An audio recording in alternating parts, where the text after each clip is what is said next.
Night falls on London, and Tower Bridge stands illuminated over the dark ribbon of the Thames. Its twin Gothic towers glow in blue-white light after modern refurbishments, their reflections dancing on the water's surface. Above, the pointed turrets and golden finials catch the eye, echoing the medieval Tower of London nearby. Below, late traffic hums across its span while a river breeze drifts through the stone arches. In this calm, cinematic moment, the bridge is more than just a road. It is a living monument, linking London's past and present. Tower Bridge is instantly recognizable, a symbol of London's heritage and engineering prowess. This iconic drawbridge, completed in the Victorian era, continues to serve as a vital crossing and a cultural emblem. In the following documentary journey, we chronologically explore its story, from 19th century conception and bold Victorian engineering, through its grand opening and mechanical marvels to the upgrades that keep it relevant today. We will walk through foggy Victorian streets and busy ship lanes, descend into clanking engine rooms, and emerge into the modern skyline, all in a calm, historically grounded narrative. Let us begin where the story truly starts, with a city in desperate need of a new bridge. In the mid-19th century, London was the world's largest city, bursting at the seams. The River Thames sliced the metropolis in two, and for those living in the fast-growing East End, crossing the river was a daily ordeal. By the late 1800s, nearly 40% of London's population lived east of London Bridge, as if the populations of Manchester and Liverpool were on opposite banks. Yet east of that old stone London Bridge, no road bridge existed. Every workday morning, an endless tide of people, carts, and livestock pushed across London Bridge, causing dreadful congestion. Contemporary accounts described a crush so dense that it might take 2 hours to get from one side to the other. The only alternative near the Tower of London was a small pedestrian tunnel, the Tower Subway, but that narrow passage proved inadequate and soon went out of business. By the 1870s, the situation was untenable.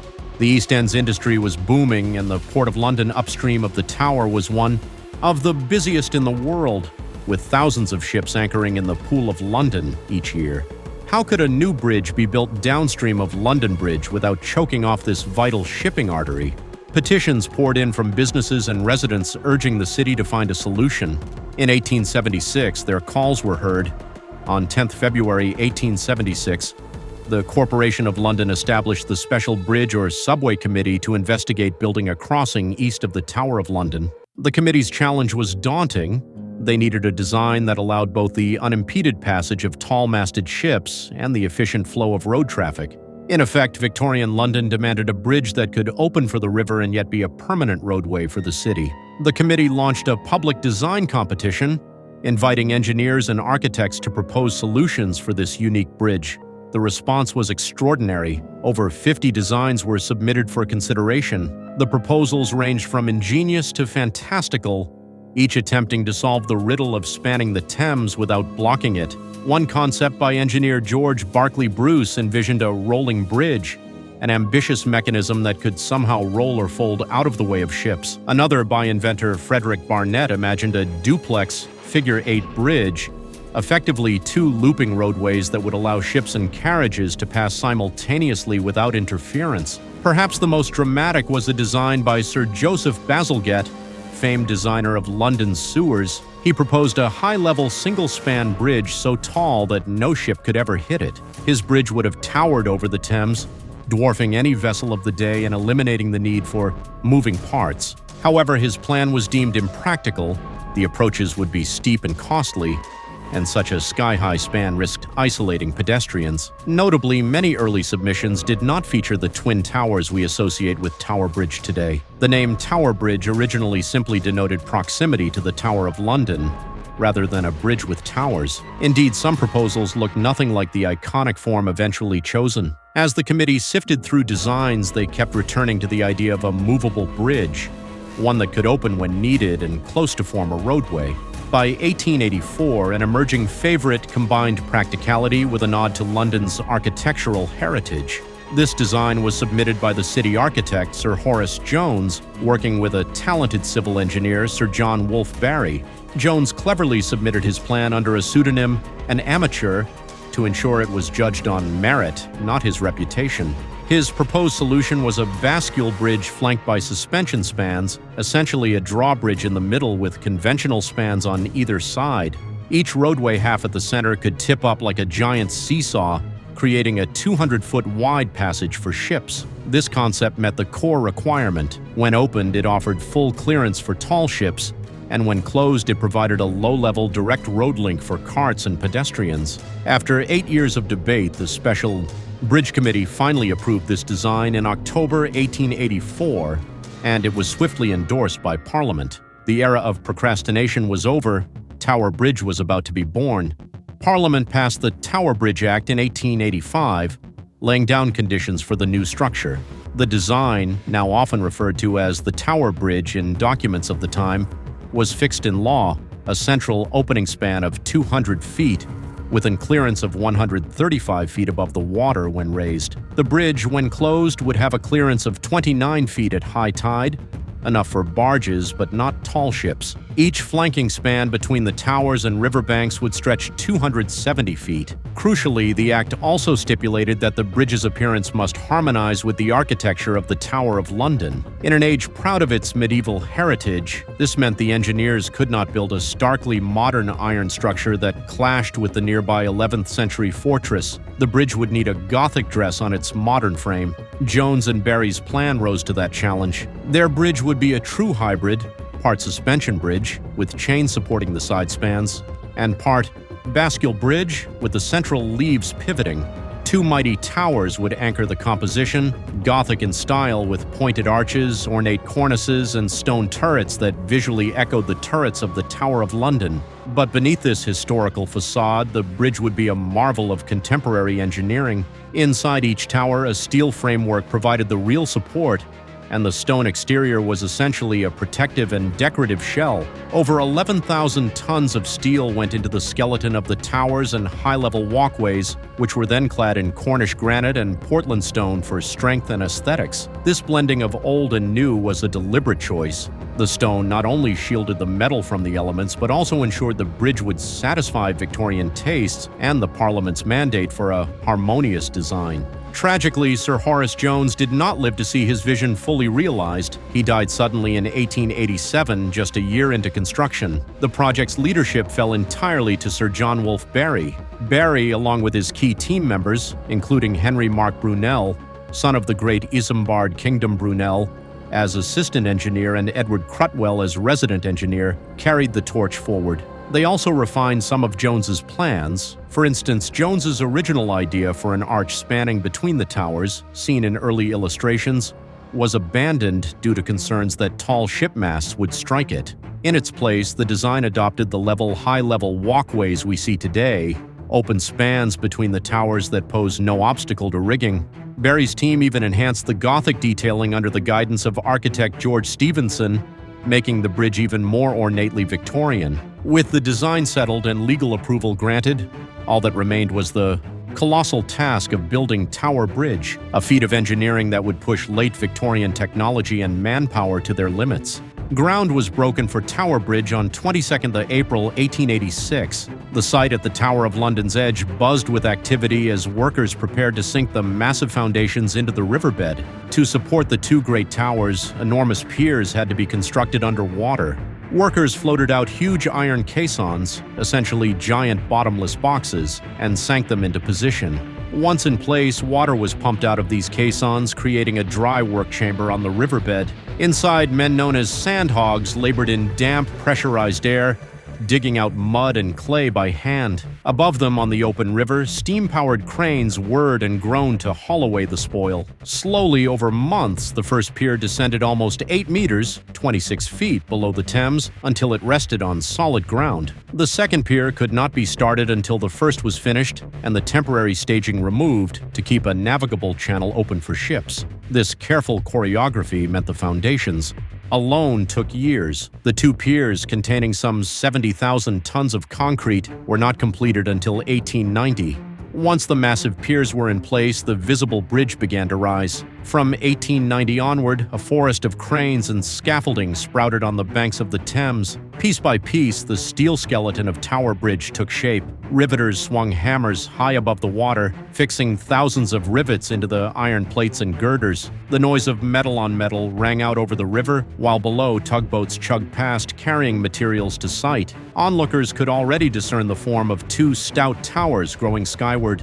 Each tower was built around four huge steel columns, one at each corner, which would later support the walkways and suspension chains. As the framework climbed higher, the towers were tied together by horizontal struts and cross-bracing, giving them rigidity. Victorian photographers captured the spectacle. By 1892, images show the towers standing as skeletal iron, giants connected by temporary gantries and cranes arm-like atop them. Work on the high-level walkways and the bascule sections proceeded in tandem. The walkways, 42 meters, about 138 feet above the river, were originally built as cantilevers extending from each tower.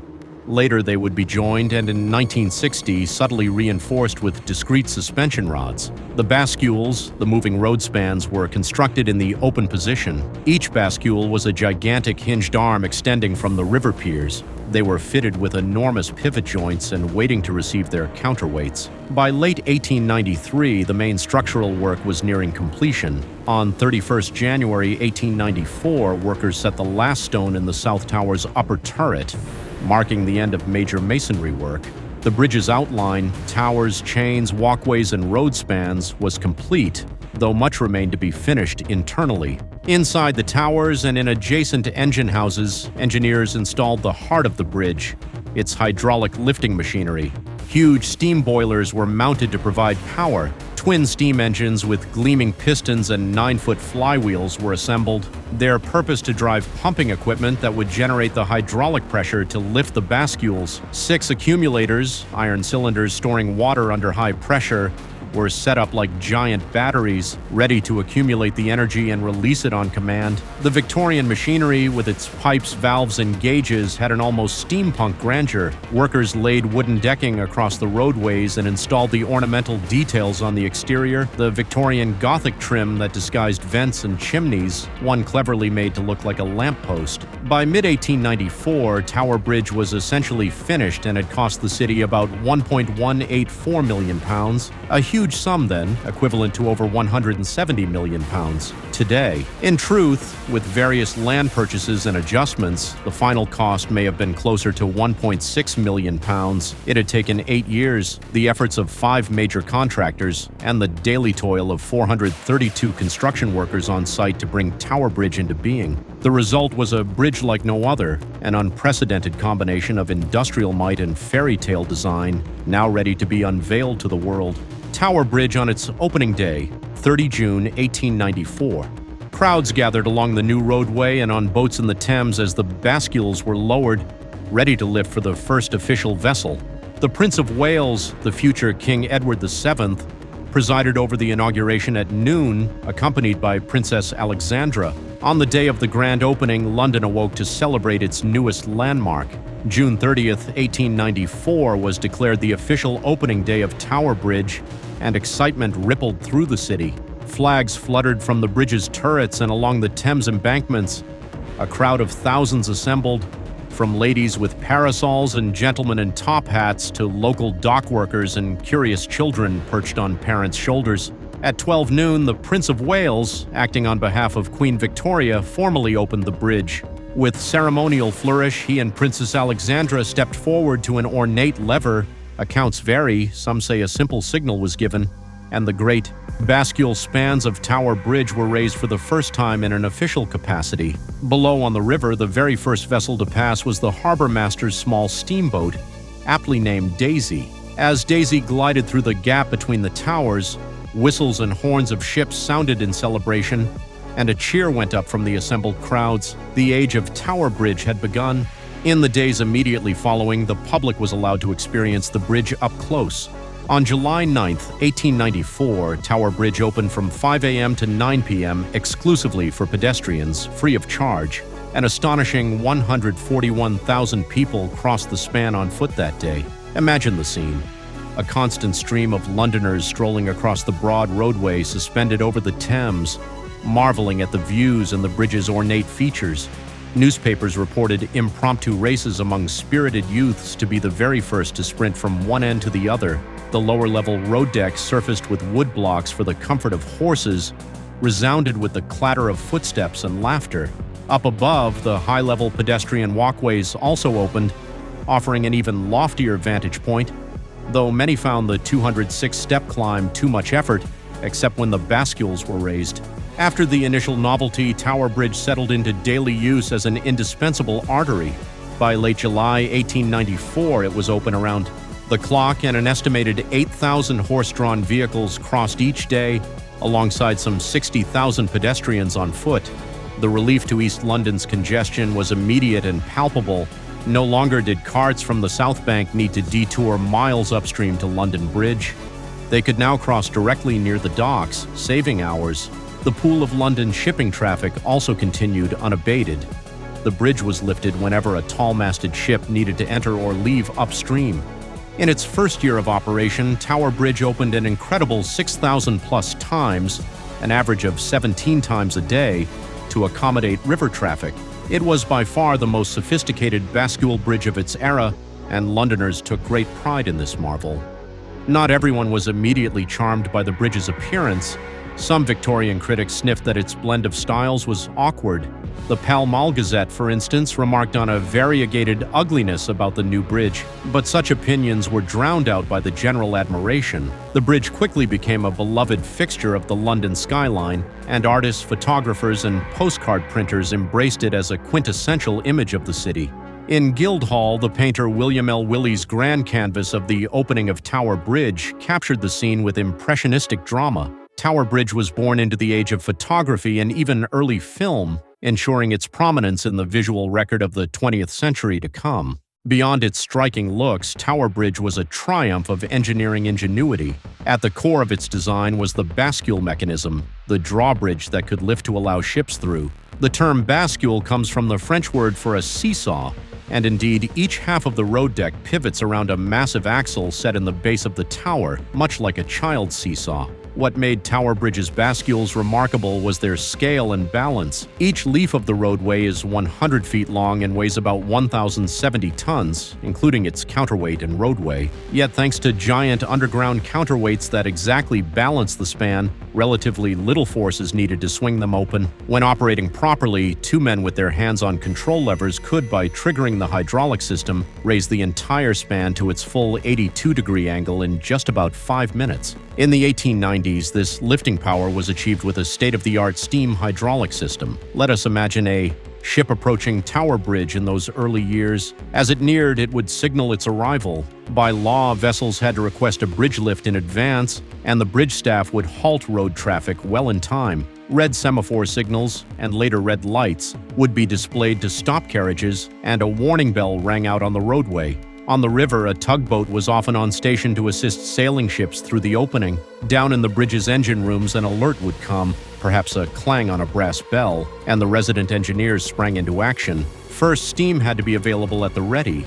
Tower Bridge's engine rooms housed several coal-fired boilers, tended around the clock by stokers. These boilers fed two mighty steam-pumping engines. When a bridge lift was needed, the engineers opened valves, sending pressurized steam into the pumping engines. With a chuff and hiss, the pistons began to pump, powering water pumps that charged the system's 6 big accumulators. These accumulators were essentially heavy iron weights on top of water-filled cylinders. As water was forced in, the weight rose, storing energy by compressing the water pressure up to 750 pounds per square inch. Now primed with high-pressure water, the final step was to release that pressure to the drive engines attached to the bascules. When the bridge operator moved the control levers, pressurized water surged into enormous hydraulic rams and motors in the bowels of the bridge. These in turn engaged a set of 8 large cogs, 4 per bascule. The cogs bit into racks beneath the roadway, and the bascules began to rise. Imagine standing within the tower during a lift. You'd hear the deep groaning of machinery reverberating through the steel structure, the hiss of valves and the rush of water in pipes. The deck above your head would slowly tilt upward, and daylight would appear in the seam as the two leaves separated. Outside, spectators watched in quiet awe as this massive bridge split in half. the two roadways lifting skyward like a pair of giant arms. In about 3 to 5 minutes, the bascules would reach their full open position, roughly forming a wide V shape. The waiting ship, perhaps a grand clipper with towering masts, would glide through, her crew looking up at the exposed girders and machinery inside the bridge's belly. Once clear, another signal would send the water pressure back to the system, and the bascules would gracefully descend to reunite and form a road once again. The traffic gates would reopen, and London's bustle resumed as if nothing extraordinary had happened. This entire process was a marvel of reliability. In the bridge's first decades, with port traffic still heavy, such lifts occurred dozens of times per week. The accumulators and steam engines ensured that even if a ship arrived on short notice, Tower Bridge could lift promptly without having to wait long to build steam. The London Hydraulic Power Company network even provided backup pressure so that the bridge's system could tap city hydraulics in a pinch. It was said that Tower Bridge's machinery was so well designed that breakdowns were rare. Engineers performed drills and maintenance regularly, and the massive engines, painted green and gleaming with brass fittings, became an attraction in their own right. Today, these original steam engines are beautifully preserved in the Tower Bridge Museum, silent but intact. The bridge's pedestrian facilities were also notable. 2 high-level walkways connect the towers at the top, intended to allow foot traffic to cross even when the bridge was open. These walkways, narrow and open air in the 1890s, proved less popular than hoped. Most people preferred to wait on the roadway for the short duration of a ship passing rather than climb the long stairs up and down. As a result, the lofty catwalks often stood almost empty. They gained a reputation as haunts for loiterers. Even pickpockets and other unsavory characters found refuge there, out of sight of police. In 1910, the authorities decided to close the high-level walkways due to lack of use and some sordid activity up there. For many decades thereafter, those upper passages were closed off, effectively forgotten by ordinary Londoners. They would eventually reopen, but not until the bridge's renaissance as a tourist site in the 1980s. As the 20th century progressed, Tower Bridge remained a vital artery and a proud landmark, but the world around it changed dramatically. The bustling Victorian port that the bridge was built to serve gradually quieted. Ships grew larger and began to dock further downstream or in new docks away from central London. By the mid-20th century, the Pool of London saw far fewer sailing ships and cargo vessels. The bridge that had opened over 6,000 times in 1894 opened only a few hundred times a year by the 1960s. Road traffic, on the other hand, grew heavier with the rise of motor vehicles. Tower Bridge took on a new role as a key roadway for an automobile age, and its timber deck and Victorian ironwork had to bear increasing loads. Despite 2 world wars and countless storms and seasons, Tower Bridge proved resilient. It even survived direct bombardment during World War II. Because it was an important transport link to the Port of London, it was targeted in the Blitz. In December 1940, a German bomb struck the high-level walkway, badly damaging the steel lattice and severing some of the hydraulic lines. The bridge was temporarily put out of action until repairs could be made. Then in April 1941, a parachute mine detonated near the bridge, causing further damage. It blew out windows, bent parts of the bascule structure, and damaged the southern approach. The blasts even shook the massive engines in their chambers. To ensure the bridge could still operate if machinery was bombed, a third backup steam engine was installed in 1942 as a precaution. This extra engine was never actually needed for war service and today resides in a museum. Through it all, Tower Bridge stood firm. Contemporary photos show the bridge with some scarring, but still spanning defiantly while fires raged in the docks downstream. It became a powerful symbol of London's endurance, the medieval tower and its Victorian namesake bridge both surviving the onslaught. In peacetime, one of the most famous episodes in Tower Bridge's history occurred on a foggy morning of 30 December 1952. As usual, a watchman was supposed to halt road traffic and announce a coming bridge lift with warning bells. On this day, a relief watchman made a grave error. He began raising the south bascule before the road was clear. At that moment, a double-decker London bus, Route 78, was still on the bridge, chugging from the south side. The driver, Albert Gunter, saw the roadway in front of him suddenly moving and opening up. In a split second, he made a heroic decision. He accelerated hard. The bus leapt forward as the gap widened. In a movie-like stunt come to life, the bus jumped across the 3-foot, 1-meter gap, landing on the north bascule. which had not yet begun to rise. The bus dropped about 6 feet onto the far side but miraculously remained upright. Only minor injuries were reported, a broken leg for the conductor and some bruises to passengers and driver. Gunter's quick thinking saved everyone from a potentially deadly fall into the river. He became a modest London hero and was awarded £10 for bravery, a small fortune for a busman in those days. The incident prompted improved safety procedures, but it also entered London lore as the day a bus jumped Tower Bridge. By the 1960s, Tower Bridge's Victorian machinery was reaching the end of its practical working life. The old steam-driven system, while robust, was labor-intensive and not as efficient for the reduced number of openings. Moreover, London's new clean air laws frowned on so much coal burning in the city. In 1970, a major decision was made to modernize Tower Bridge's operating mechanism. Engineers planned a switch from steam hydraulics to an electro-hydraulic system. Starting in 1974, work began to install electric pumps and motors that would perform the same job as the steam engines, pressurizing oil instead of water to power the bascule lifting rams. Amazingly, this was all done without closing the bridge to river traffic.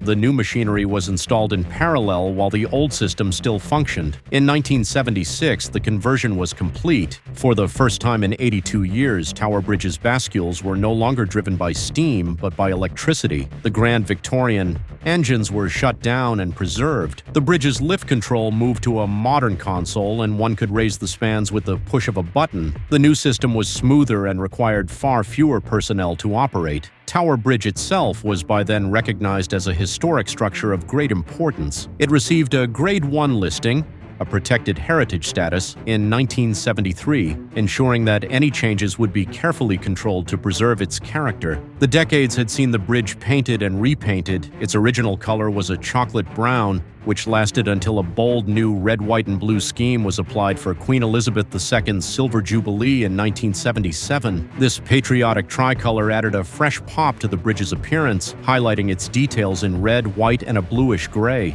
By the early 1980s, the Port of London had shrunk dramatically, and Tower Bridge was lifting far less often than before. However, public interest in the bridge's history was growing. In 1982, the City of London opened the Tower Bridge exhibition, inviting visitors to explore inside the famous towers, walk the high-level walkways, and visit the Victorian engine rooms. After decades of being closed, the walkways were reopened, now safely enclosed and later enhanced with glass floor panels for views straight down to the road and river. Tourists could finally appreciate the panoramic vistas and imagine the thrill Victorian pedestrians felt up there. The engine rooms were restored and turned into a fascinating museum display, with the original green steam engines repainted and polished, pipes gleaming, and even the smell of coal and oil faintly in the air. What had been everyday industrial workspaces were now cherished historical exhibits. The bridge, still fully operational for vehicles, thus gained a second life as an educational attraction. In the 21st century, Tower Bridge's maintenance and preservation have continued with great care. A comprehensive refurbishment between 2008 and 2012 stripped off old paint and repainted the entire bridge in a new light blue and white color scheme. The red, white, blue from 1977 was retired in favor of this more traditional scheme. For over a year, sections of the bridge were shrouded in scaffolding and sheeting as decades of paint were painstakingly removed to prevent flakes from polluting the Thames. When the wraps came off, Tower Bridge shone as brightly as ever. The stone was cleaned, the metal trusses gleamed in fresh paint, and at night a brand new LED lighting system gave the bridge a vibrant presence after dark. The LEDs, installed in 2009 to 2012, are capable of changing color for special occasions, but on normal nights cast a dignified white and blue glow on the structure. During the 2012 London Olympics, Tower Bridge was a centerpiece of the city's celebrations. Giant Olympic rings were hung from the walkways, and the bridge was spectacularly lit and featured in the opening ceremony, including a memorable stunt in which James Bond actor Daniel Craig, escorting the Queen, supposedly flew by helicopter through the bridge's open spans, a bit of movie magic that delighted the world. The bridge also hosted a one-of-a-kind musical performance in July 2012, a 200-foot-long light orchestra with musicians spaced along the West Walkway, their notes echoing across the Thames. These events reaffirmed Tower Bridge's status not just as infrastructure, but as an iconic symbol of London's creativity and history. Today, over 130 years since its opening, Tower Bridge remains both practical and symbolic. On an average day, about 40,000 people and 21,000 vehicles cross it, enjoying a toll-free route that connects the north and south of the city. To protect the aging structure, there are strict limits. For example, a 20 miles per hour speed limit and an 18-ton weight limit on vehicles. The bridge still opens for river traffic around 800 times a year, roughly twice a day on average. Most vessels that require a lift now are tourist cruise boats, tall-masted sailing replicas, or naval ships for ceremonial visits. Each lift is scheduled in advance and still draws a small crowd. There is a certain theater to watching the roadway pause and rise, just as it did in Queen Victoria's time. Culturally, Tower Bridge has transcended its original function to become a global icon. It is a postcard favorite, often mistakenly called London Bridge by newcomers. Indeed, an American tycoon famously bought the old London Bridge in the 1960s thinking he was getting this one, an enduring urban legend. The image of its two towers with the suspension chains and lifting roadway is used as an emblem of the city on innumerable films, souvenirs, and logos. Tower Bridge has appeared in Hollywood movies, from period pieces to James Bond thrillers, usually to instantly establish the setting as London. It also serves as a backdrop to daily life. Joggers crossing at dawn, photographers lining the banks at sunset, and couples capturing wedding pictures with its grandeur behind them. Despite its fame, when you stand on Tower Bridge, the experience remains humbling and visceral. You can feel a very slight vibration as traffic goes by, sense the hollow beneath your feet where the bascules span empty air, and if you listen closely on a quiet morning, you might even hear the faint creak of the giant metal structure breathing with temperature changes and movements. Tower Bridge was born out of Victorian ingenuity and necessity, yet it has aged into a timeless symbol of London. It stands where the medieval city meets the modern financial district, literally bridging different eras. On one side loom glass skyscrapers of the 21st century, on the other rises the ancient White Tower of the Tower of London. And between them, Tower Bridge holds its own, not as a relic, but as a living bridge that carries millions across the Thames each year. It embodies the spirit of a city that innovates while respecting its history. From the clamor of its construction in the 1890s to the quiet whir of its electric motors today, Tower Bridge has never ceased to fascinate and function. In rain and fog, sunshine and snow, it has watched over London's river traffic and road traffic alike. Stand on its walkways on a misty morning and you might conjure the sound of a steamship's whistle echoing up from below or the distant clip-clop of Victorian horse carts on the cobblestones. Yet as the mist clears, you see the glass towers of the modern city and a procession of cars and double-decker buses crossing where carriages once rolled. The bridge is a constant, linking then and now. In the end, Tower Bridge's greatest achievement is not just that it was built, but that it endures. Iconic, operational, and beloved, it remains the iconic drawbridge over the Thames, an engineering marvel with a soul, forever lifting and lowering in a graceful ballet of iron and water. As we leave this story, imagine once more the calm of evening, the bridge's lights twinkling on the river, its towers steadfast and proud. Tower Bridge continues to stand guard over London, a monument of practical design turned into a monument of history and beauty, truly a bridge for the ages.